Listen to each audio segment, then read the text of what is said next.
Túto reláciu vám prináša nový bazárový portál nabazar.sk.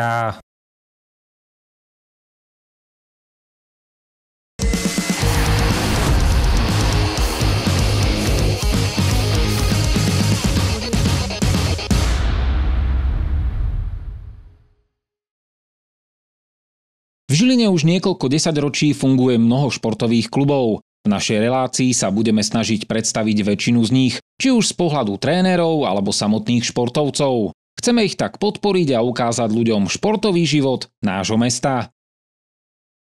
Dnes som navštívil crossfitové centrum v Žiline, ktorého šéfom je Peter Kolár. Ja ťa pozdravím, Peter, ahoj. Čau.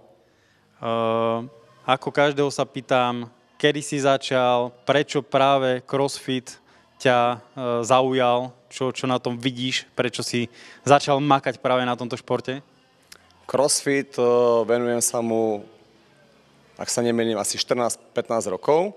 Začal som v podstate tým, že chcel som získať kondíciu, bol to nový šport, chválili mi to známi, s ktorými som v tej dobe cvičieval, no tak som to skúsil, akože super, zapáčilo sa mi to, páči sa mi na tom v podstate hlavne tá intenzita, súťaživosť, kombinácia rôznych modalít, disciplín a teda akože hlavne asi, čo sa mi na tom veľmi pozdáva, je práve tá alebo tak, aby som povedal, všestranná príprava fyzická, čiže nie je to len odvíhanie váh, samozrejme tie sú dôležitou súčasťou, ale je to kombinácia váhy, gymnastika, práca s vlastným telom, práca s vytrvalosťou, čiže teda človek potrebuje aj ten kardiovaskulárny systém rozvíjať a je to veľmi dôležitou súčasťou tohoto športu.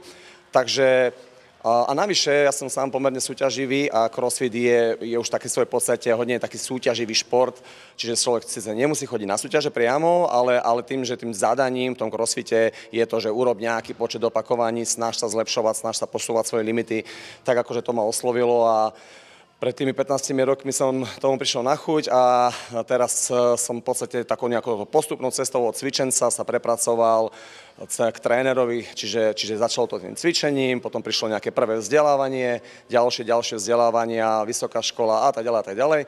A nakoniec teraz mám svoj vlastný fitness centrum, kde sa venujem crossfitu, ale nie je to iba crossfitu. Dá sa povedať, že ten crossfit je mojou takou srdcovou záležitosťou, ale my tu teda akože trénujeme, skôr by som to nazval tak funkčne, silovo, kondične. Tak by som... Zobral si mi hneď otázku, že za tých 15 rokov, čím si prešiel vlastne, hej? Od toho prvého cviku až po toho trénera, že ako si sa vyvíjal? No tak tá cesta bola taká kľukatá, trnistá, čiže ak som spomenul, najprv ma to iba bavilo a po nejakej dobe som oslovil trénera, ktorý mi písal tréningy na diaľku, čiže netrénoval som so skupinou a veľmi sa mi páčilo, on bol jeden z takých tých prvých priekopníkov v rámci Česko-Slovenska, ktorý ozaj sa venoval najprv svojmu vlastnému vzdelaniu. Prezradíš meno? Michal Bohumel. Hej, tak týmto pozdravujem, ak náhodou tento rozhovor si vypočuje. A ten momentálne pôsobí v Prahe a on bol teda akože mojou veľkou inšpiráciou, čo sa týka vzdelania. Takže ten ďalší logický krok po nejakej dobe bolo, že rozumie tomu, že vlastne čo mi píše a akože aký je za tým tá logika tých tréningov, tak teraz som sa inšpiroval jeho vzdelaním a sám som absolvoval takisto jeho to vzdelanie. V tej dobe to bolo, názov toho bolo OPEX, momentálne je to OPT, Optimum Performance. A zakladateľom tejto školy vzdelávacej je vlastne prvý víťaz CrossFit Games James Fitzgerald. A to bol vlastne taký akože hodne prieskumník, ktorý posunul CrossFit na ďalšiu úroveň, čo sa týka nejakej tréningovej metodológie a posunul možno takú tú náhodilosť, ktorá možno na tom začiatku bola skôr tie cvičenia boli skôr náhodné ako cielené, aby teda tie tréningy rešpektovali tie dané princípy trénovania, či už to je periodizácie, či už to je nejakej progresie cvikov, ale či už lineárne, nelineárne. Ja nebudem zbytočne do nejakých silných detailov zachádzať, ale bol to jeden z prvých ľudí, ktorý to zobral, tento celok, a pripravoval tréningovú metodológiu tak, aby tie tréningy dávali logiku, aby sa ľudia posúvali, aby bolo čo najmenšie riziko zranení. Je to náročný šport, ako každý náročný šport, samozrejme tie zranenia môžu prísť, ale dá sa im vyhybať. Ja som toho viac menej sám, asi možno nejakým príkladom, že v tých 48 sa celku hýbem dobre a nič ma neboli. Hej, dúfam, že nebude. Hovorí sa, že keď človek cvičí, tak mal by sa aj dobre stravovať. Je to tak? Určite áno. Je to ten druhý logický krok, keď už teda si dám tú námahu a venujem ten svoj čas tej fyzickej práci, akejkoľvek, čo týka podobe cvičenia, tak vlastne druhý dôležitý krok, že jedna vec je, koľko vieš natrénovať, to je všetko super, ale z koľko toho tréningu sa vieš následne zregenerovať. A súčasťou tej regenerácie, ako vieme, je samozrejme spánok ako prvé kritérium a druhé je hydratácia a doplnenie teda tých príslušných živín, ktoré potrebujeme. Čiže my môžeme trénovať koľko len chceme, no ale pokiaľ nebudú tieto 3 ďalšie kroky fungovať ako majú, spánok, hydratácia a stravovanie, tak ten tréning pravdepodobne nebudeme schopní regenerovať a pravdepodobne sa skôr alebo neskôr nejaké zranenie začne vyvrbovať. Takže je to spolu spojené a určite to je veľmi dôležité. Koľko máš fitness center, iba toto v Žiline? Toto je jedno. To mi stačí, pravdu povediac. Ja to tak beriem ako takúto svoju srdcovku, čiže stále som nielen teda head coach, ale väčšinu tréningov trénujem ja. A budujem si takúto, ako by som bral moju trénerskú komunitu, ale úprimne poviem, nie som veľký fanúšik zamestnania trénerov, ktorých jediným vzdelaním je nejaký dvojvíkendový kurz. Takže skôr ja si tu pracujem s nejakými ľuďmi, ktorí ozaj sú takí akože sľubní a baví ich to je veľmi dôležitý základ. Potom sa snažíme teda posúvať ich vzdelanie ďalej, vysvetľovať im. A ja skôr preferujem taký ten prístup, ako bol možno kedysi napríklad vo futbale.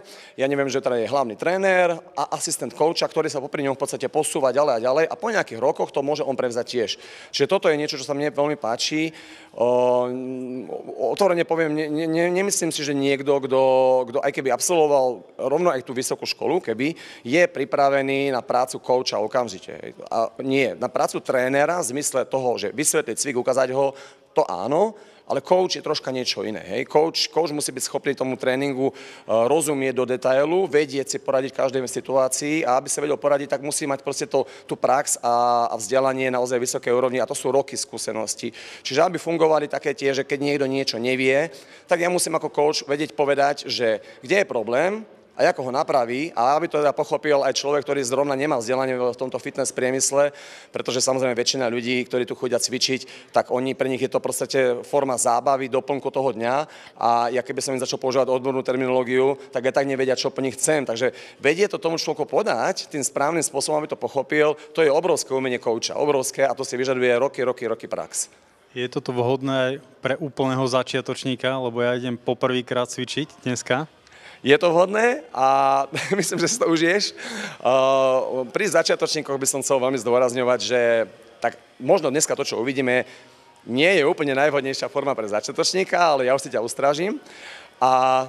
Ale začiatočníci bez problémov môžu začať, ale je vhodnejšia asi samozrejme nejaká taká skupina, ktorá je možno, že menej pokročila, ale nemusí to byť nutne rovno nejaký beginner kurz, pretože zase na druhú stranu, môj názor je ten, že pokiaľ sa človeku dobre vysvetlia základné princípy a vie sa pozerať, má ego upratané, tak v podstate tým, že cvičí s ľuďmi, ktorí sú pokročilejší, tak má dobrý príklad, neustále dobrý príklad tej vhodnej techniky. Lebo povedzme si tak, že tréner nie je schopný permanentne stále len cvičiť s ľuďmi. Dnes teda budeme mať príklad toho, že ja to zacvičím so skupinou spolu s nimi, ale takto to nefunguje, že by každý tréning ten tréner tam fyzicky s nimi cvičil, ukáže cvik, opraví a samozrejme nie je schopný trénovať 5 tréningov po sebe na tej istej úrovni ako tie cvičenci, pretože my sme tiež ľudia, nie sme stroje. Tak tá odpoveď na otázku, že je to vhodné pre úplného začiatočníka, veľmi, veľmi dôležitá vec je, že crossfit je hlavne vhodný pre ľudí, ktorí vedia počúvať trénera, vedia nehať ego za dverami, čiže necvičia s váhami, ktoré si myslia, že vedia zdvihnúť, ale ktoré reálne zdvihnú s dobrou technikou a majú radi pot. To akože by som chcel zdôrazniť, že crossfit je šport, kde sa potíme a pokiaľ teda som cvičený z typu do prvého potu, tak asi je lepší nejaký iný šport. Pýtam sa to v každej relácii, čo by si robil s peniazmi nejakého sponzora, keby ho zaujala tvoja myšlienka, tvoja škola? Aké ciele alebo sny máš, ktoré by ti možno niekto vedel pomôcť zrealizovať? S peniazmi prípadného sponzora, čo by som robil? venoval ich naspäť do toho svojho vzdelania ďalšieho, pretože to moje vzdelanie neustále pokračuje. Ja priebežne si, dajme tomu, doplňam ďalšie a ďalšie, či už sú to rôzne semináre, podcasty alebo rôzne kurzové vzdelania, aby som teda akože neostal na tom jednom mieste a posúval sa.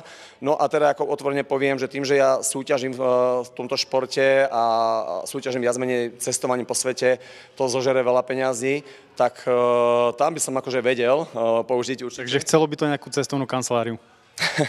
Stačilo by, keby mi niekto preplatil letenky. Áno. Určite, keby sa mi raz tak podaril ten môj, možno, že budúci cieľ je mať týchto centier viacej, ale ozaj to si vyžaduje mať v prvom rade tých kvalitných ľudí kolo seba a to trvá. No. Tak pracujem na tom a verím tomu, že s tými ľuďmi, ktorými teraz pracujem, sa mi podarí vytvoriť možnosť ďalšieho takéhoto nejakého centra. To by bolo úplne super. Koľko máš zverencov a sú tam nejakí špecialisti, že by si bol na nich naozaj hrdý? Mám. Ja som hrdý na každého jedného, pretože každý jeden z nich prekonáva seba samého už len tým, že tu chodí. Nie je to ľahký typ športu, tak preto som hrdý na každého. Zverencov mám približne okolo 100, to kulminuje, niekedy ich je 95, niekedy 120. Čiže dajme tomu, že ten medián je okolo 100. A hrdý, ako som povedal, že hrdý som na každého jedného, ale mám tu teda akože samozrejme zo pár takých tých, ktorí... ja som športovec v zmysle súťaženia. Čiže logicky mi tak akože viacej, alebo nie že viacej, ale prirastávajú k srdcu aj tí ľudia, ktorí ten šport chcú robiť aj tak súťažne, nielen ako súčasť životného štýlu, ale aj ako šport. A tam mám tak akože ozaj pomerne zo pár solidných jedincov. Uvediem jeden príklad. Nedávno začínajúci u nás, ja mám pocit, že to je tak možno maximálne pol roka, čo chodí ku nám, Jožo Horňaček. Je to vlastne zverenec Diamond Gymu, alebo teda respektíve cvičí tam, trénuje tam. A oni sú vedľa nás, tak sa tu párkrát zastavil, videl, že to tu vyzerá celkom náročne, zjavne je to niečo, čo ho baví, keď to je ťažké. A začal s nami trénovať, najprv občas, potom viacej, potom tu už začal spávať. A je to fakt akože taký ten, ktorý sa veľmi, veľmi rýchlo posúva. Verím tomu, že mu to ostane naďalej a veľmi rád by som ho už čoskoro v podstate predstavil na nejakej prvej súťaži, kde bude, akože si myslím, ideme na zlato, tak to poviem. Pôjdeme na zlato v tej kategórii a bedne je minimum, zlato je predpoklad. Tak možno, že tento Jožo Horňaček je jeden z nich. Je ich viacero, ale on je taký ako najnovší prírastok. Veľmi, veľmi, veľmi chtivý. Veľmi chtivý. A to je super. Ako. Poďme si ho predstaviť. Nech sa páči, takže Jozef Horňaček. Ďakujem. Ahoj. Čau Jožko. Čau. Dneska sme mali tú česť od 3:30 bicyklovať. Takto naozaj makáš každý deň? Každý jeden deň, áno, každý jeden deň. Budíček 2:30, 3:30 tu, bežím 45 minút, 50, potom práca, potom tréning a potom ďalší tréning. Tak. Čo ťa k tomu vedie? Prečo si sa rozhodol takto na sebe makať? Ja strašne chcem, baví ma to. To je taký ako keby životný štýl. Rád vystupujem z tej komfortnej zóny, zo svojej, vieš? A baví ma to strašne.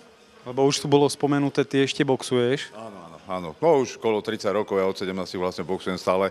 Som zverenec Diamond Gymu, ako tu Peter spomínal.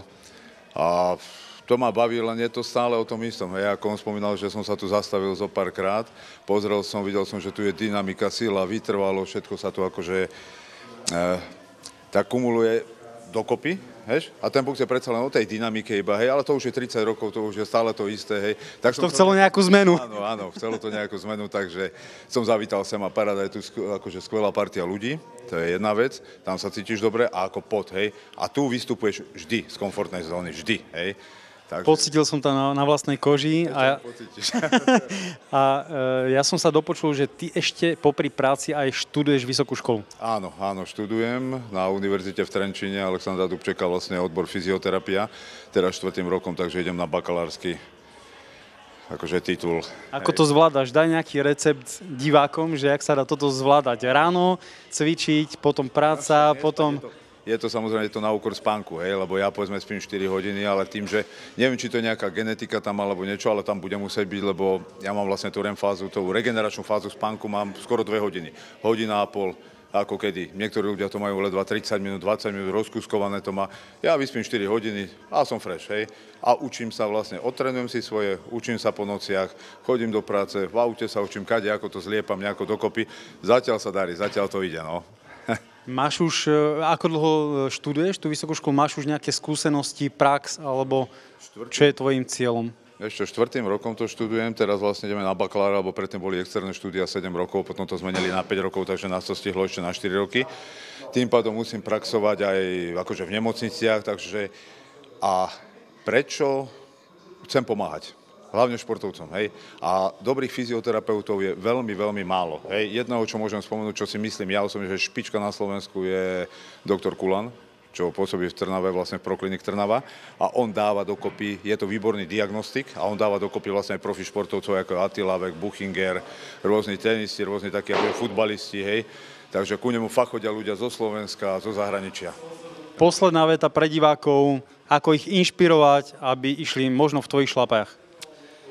Vieš čo, no to musíš hlavne chcieť, lebo toto málo, nepoznám takého, čo by takto vystúpil z tej svojej komfortnej zóny ako ja, hej. Lebo je to ozaj na úkor spánku a nepoznám človeka, čo by chodil. Sú ľudia, čo chodia o 5 ráno behávať, ale nevidel som nikoho o 3 ráno behať, alebo takto, hej. Alebo o 2 ráno stať, to musíš fakt, že veľmi, veľmi chcieť, veľmi chcieť. A musíš mať nejaký samozrejme, že cieľ, a ja tým, že sa chcem pripraviť na súťaž, musím behávať tie Z2, také tie, aby som nabehal tie kardiovaskulárny systém, aby sa proste dal tak dokopy. A aby som stihol ďalší tréning, lebo počas dňa potom už nemám čas na tejto veci, hej. Potom cez víkend, ale ja to chcem absolvovať dennodenne, takže na úkor toho spánku, ale funguje to.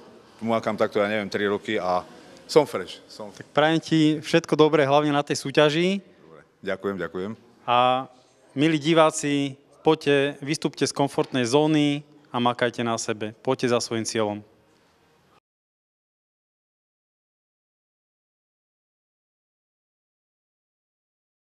Túto reláciu vám prináša nový bazárový portál nabazar.sk.